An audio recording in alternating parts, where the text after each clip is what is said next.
You must want her to end up out on the street. Really, really clean. But all these spikes that are all the way down his side, do they look scary? No.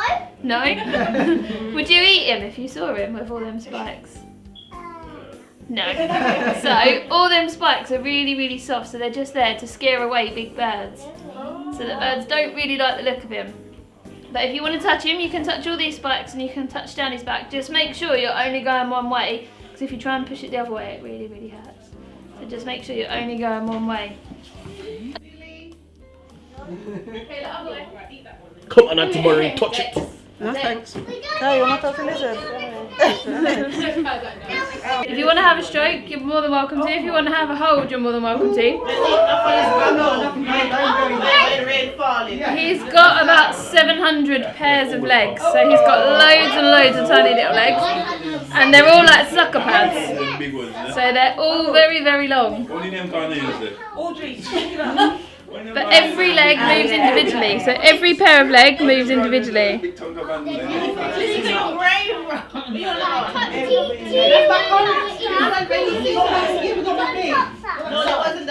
to have a touch?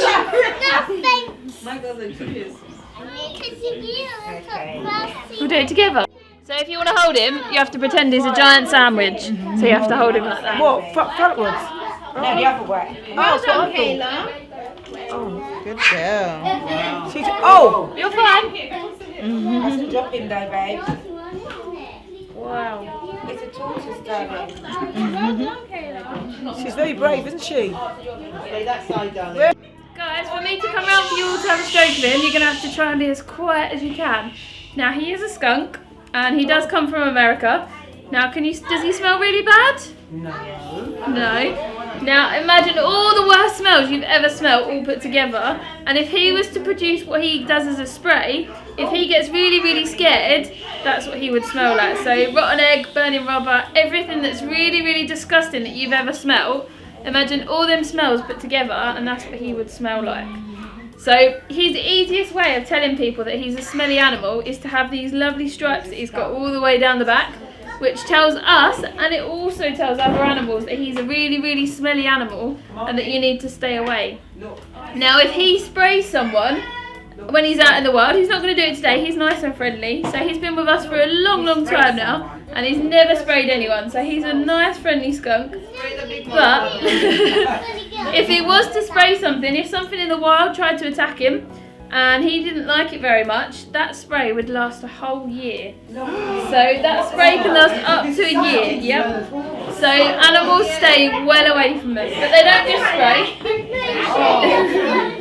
If they're really, really scared, they have a bit of a tantrum. So if they get really, really scared, they stamp their feet and they scream and shout and they try and make as loud noise as possible, and they puff up all their fur to make themselves look really, really big. And if you still don't move out of his way, he then decides that he's going to turn around and do a handstand, and he shows off all his stripes that he's got all the way down his back, and if you still don't move, he'll turn around and spray you, which is really, really disgusting. Now, none of our skunks have ever sprayed, so they've all been good as gold, but he's really, really soft, so if you want to have a stroke of him, you're more than welcome to when he comes round. No, he doesn't smell now. He's angry and destroys. You can't hold him, I'm afraid, just because he's got quite sharp claws.